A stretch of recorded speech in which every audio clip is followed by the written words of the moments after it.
إن الحمد لله نحمده ونستعينه ونستغفره ونعوذ بالله تعالى من شرور أنفسنا ومن سيئات أعمالنا من يهده الله فهو المهتد ومن يضلل فلا هادي له وأشهد أن لا إله إلا الله وحده لا شريك له وأشهد أن محمدا عبده ورسوله صلى الله عليه وعلى آله وأصحابه ومن تبعهم بإحسان إلى يوم الدين أما بعد.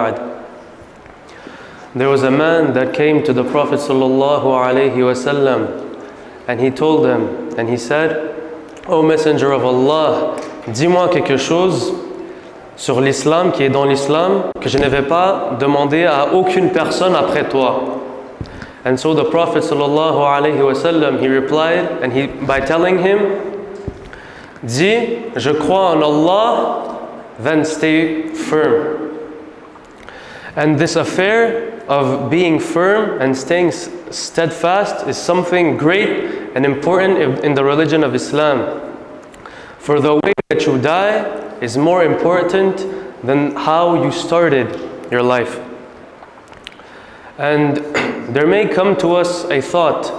Il y a peut-être quelques personnes, des gens qui ils font beaucoup dans la religion, ils apprennent, ils font beaucoup d'actes d'adoration et tout. Et ils peuvent avoir des pensées comme quoi ils se sentent, they feel safe from misguidance. Ils se sentent comme si eux, ils vont pas être égarés. Quand ils entendent des histoires de ouais, si est tombé dans tel péché, etc., eux, ils se sentent comme si moi, jamais je vais être affecté par ça. Comme si they're amazed by their own actions. Et ça, c'est un type d'arrogance. And the Prophet sallallahu alayhi wa sallam, he said, لا يدخل الجنة من كان في قلبه مثقال ذرة من كبر. Le Prophète sallallahu alayhi wa sallam, il a dit, la personne qui a même un atome d'arrogance dans son cœur ne va pas rentrer au paradis. And also, how can we feel safe? Comment peut-on nous sentir sauvés de l'égarement si le prophète sallallahu alayhi wa sallam, la dua que lui il faisait le plus selon sa femme Salama, c'était Ya muqallib al-qulub thabbit qalbi ala dinik. O turner of the hearts,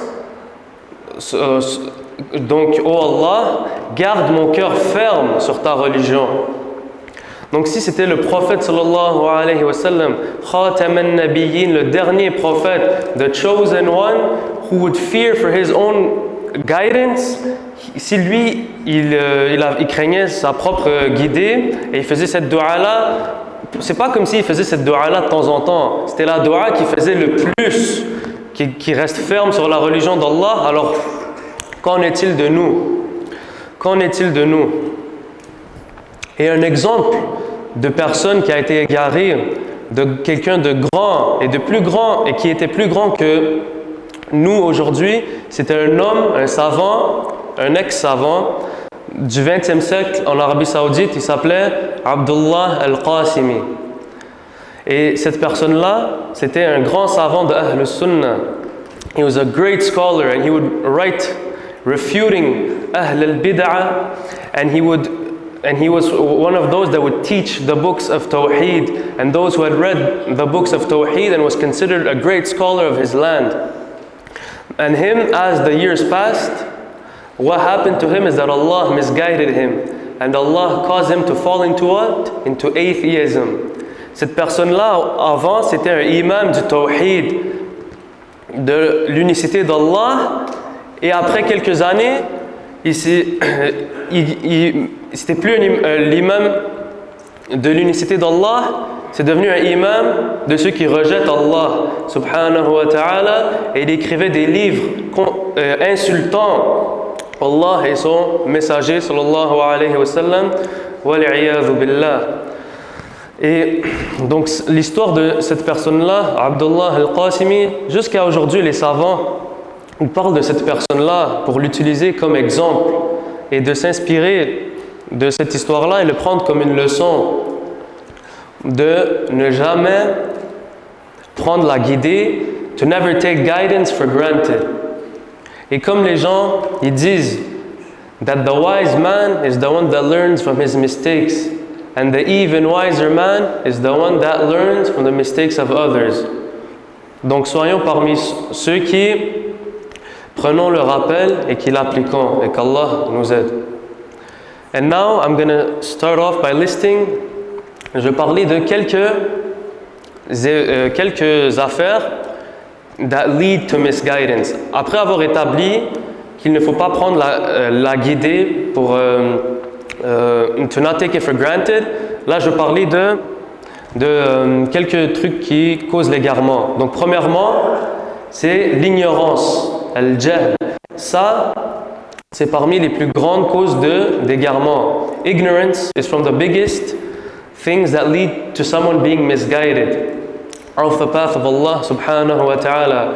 For someone that's misguided, anyone can come and go. Anyone that's affiliated and that believes in corrupted ideologies and religions could come and corrupt that person. And that person could then fall into a lot of haram and fall into a lot of sin without even knowing. Et comment on peut prévenir ça? C'est d'apprendre. And the greatest of knowledge is the knowledge of Tawheed, the Tawheed of Allah subhanahu wa ta'ala, which was the reason for which we were created. As Allah said in the Quran, وَمَا خَلَقَتُ الْجِنَّ وَالْإِنسَ إِلَّا لِيَعْبُدُونَ. Et je n'ai pas créé les djinns ni les hommes, sauf pour qu'ils m'adorent. Et donc soyons parmi ceux qui apprennent la raison pour laquelle ils se sont fait créer. Et le prophète sallallahu alayhi wa sallam, il a aussi dit Man yuridillahu bihi khayran yufaqqihhu fid din. Et donc quelqu'un, if you see that your heart loves knowledge, que ton cœur aime le savoir et que ton cœur veut le savoir et que ton cœur et que tu ferais tout pour ce savoir-là, et donc sache et prends cela comme une bonne nouvelle que Allah il veut le bien pour toi. Et donc fais le bien. And don't let this ni'mah go to waste.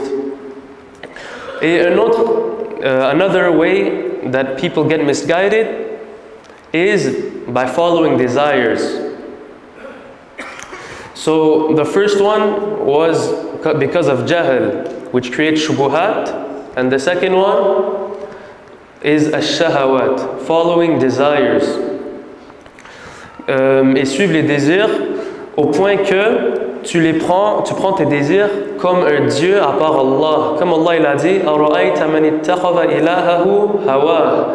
as-tu vu celui qui prend ses désirs comme un Dieu? Il suit ses désirs, il ferait tout pour ses désirs, il sacrifierait même sa religion pour ses désirs.